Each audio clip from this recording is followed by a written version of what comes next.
আল্লাহু আকবার।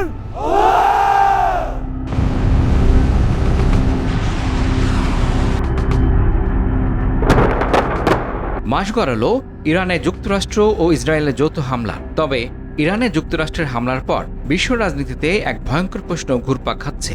এখন কি পারমাণবিক অস্ত্রই হয়ে উঠছে টিকে থাকার একমাত্র রক্ষাকবচ? বিশ্লেষকেরা বলছেন, মধ্যপ্রাচ্যের এই সংঘাত শুধু একটি যুদ্ধ নয়, বরং এটি বদলে দিচ্ছে বৈশ্বিক নিরাপত্তা সমীকরণ। যুক্তরাষ্ট্রের যুক্তি পরিষ্কার, ইরানের পারমাণবিক কর্মসূচি থামাতেই এই হামলা, কিন্তু বাস্তবতা বলছে ফল হতে পারে ঠিক উল্টোটি। আন্তর্জাতিক পরমাণু শক্তি সংস্থা ইন্টারন্যাশনাল অ্যাটমিক এনার্জি এজেন্সি বা IAEA সাম্প্রতিক প্রতিবেদন উঠে এসেছে উদ্বেগজনক তথ্য।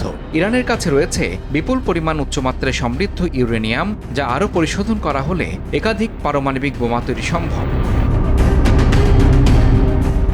বিশ্লেষকেরা বলছেন, সামরিক হামলা ইরানের পারমাণবিক কর্মসূচিকে থামানোর বদলে আরও ত্বরান্বিত করতে পারে। কারণ একটি বিষয় এখন পরিষ্কার, যেসব দেশের হাতে পারমাণবিক অস্ত্র আছে তাদের উপর সরাসরি হামলার ঝুঁকি তুলনামূলক কম। ইতিহাসও যেন সেই কথাই বলে।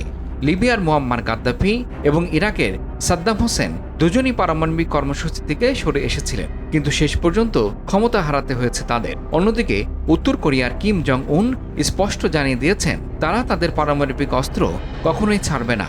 ইরানের পরিস্থিতি দেখিয়ে তিনি বলছেন, তাদের সিদ্ধান্তই ছিল সঠিক।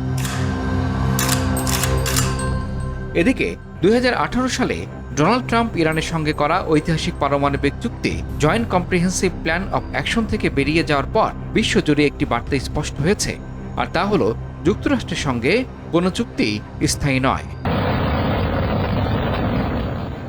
ফলে এখন শুধু ইরান নয়, ইউরোপ, মধ্যপ্রাচ্য, এমনকি এশিয়ার দেশগুলোও নতুন করে ভাবছে নিজেদের নিরাপত্তা নিয়ে। রাশিয়ার প্রেসিডেন্ট ভ্লাদিমির পুতিন ইতিমধ্যেই বেলারুশে পারমাণবিক সক্ষম ক্ষেপণাস্ত্র মোতায়েনের কথা বলেছেন। তাহলে মধ্যপ্রাচ্যে সৌদি আরব, তুরস্ক কিংবা মিশর, তারাও কি পারমাণবিক পথে হাঁটবে? প্রশ্নটা এখন আর কাল্পনিক নয়।